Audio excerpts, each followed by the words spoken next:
In this video, I want to look at a plugin for doing a Buy Now button. It's called Simple Cart and Buy Now. Now, as the name implies, it does have a cart function in it, but it's not a great one, and I'm not going to look at it, just the Buy Now section. So let's go to our plugins here, and we're going to add new. And we type in Simple Cart. There we go. And it should come up right at the beginning. There it is, Simple Cart and Buy Now. So we install now, and we're going to activate it, of course. Now, we need to figure out where it's located. It doesn't have a settings button here, and it's not under settings here, but there, it turns out it's under plugins. So we go there to our settings page.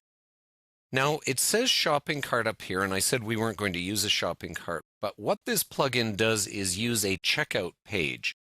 Even if you're just using a Buy Now button, it has a checkout page. So we do need to give it a URL for that. We need a page where we're going to check out. So let's go and create that here. We're going to add a new page. I'm just going to call it checkout. Okay, now the trick is you can put whatever you want on this page, say whatever you want, but you finally have to add this, and you'll notice a little button that's been added to the button bar here. Click on that, and you say, make this my checkout page. Okay, everything else gets grayed out, so that's all you do. This is the short code, but it actually inserts it for you, so just hit insert, and there it is. Okay, so you publish that page. And now when you go back over to here to plugins and the settings, we can put in the URL for that, you see? Now, I forgot to get the URL for it, didn't I? So let's grab that. I can just pull it right out of here. There it is. And we go back over to here to plugins, pardon me, and our settings. And we paste it in there. Okay. Our currency, we need to set that. For me, it's Canadian dollars. There are no other templates, so I'm not sure what that refers to. Maybe there's a way to add templates. You could look into that. Now, down here under PayPal itself, the default says Sandbox, but what it doesn't explain here is you have to have a developer's account with PayPal in order to use a Sandbox. So actually, it's not much use to most of us. So instead, we're going to switch to Live here. And that's the one we want. Now we put in our email. There we go. That's the official PayPal email for your account. There are some optional settings here. These are really for a shopping cart setup, so we don't need those. We don't need an encrypted button with PayPal. And we're not using Google Wallet in this case, but you could if you wanted to.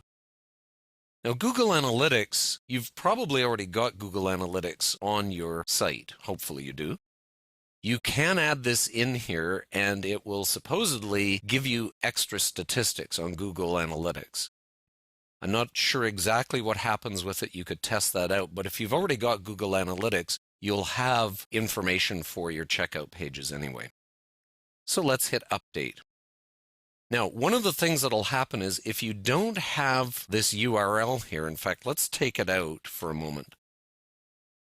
If I don't put a URL, here's what happens. Update, it will give you an error message.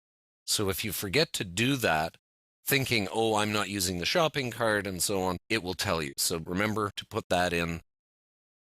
We do our update, and now everything's been saved. All right?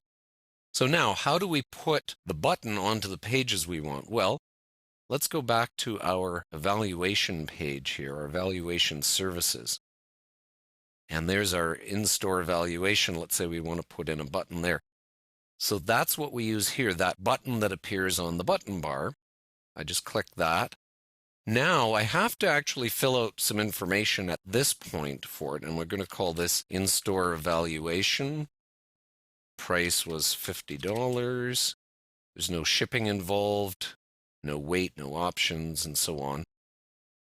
And here we don't want to add to cart, we want to say buy now. And that button text, you'll see in a moment what that button text is about. Now go directly to the checkout page without using the shopping cart if you're just selling one product. So even if you're going to sell 5 or 6 services on your site, each time you would check this off because you want it to go directly to the checkout page. There's the short code that it's going to generate. Again, we don't have to do that because it'll insert it for us itself. And there we go. So we hit update. And let's go back to our live page on the site here. We refresh, and there we go. Now, styling-wise, it does all this styling for you, and you could mess around with this in your CSS and make it look a little nicer if you wanted, put in your own colors and so on. But clearly, it's not going to work very well where I've got it. So let's go back to the page here. And I'm just going to make sure this goes on to another line. Okay, so our short code is on a separate line now, which translates into a separate paragraph in WordPress. And that doesn't help us a whole lot. So it's obviously floating to the right is the way they've made it.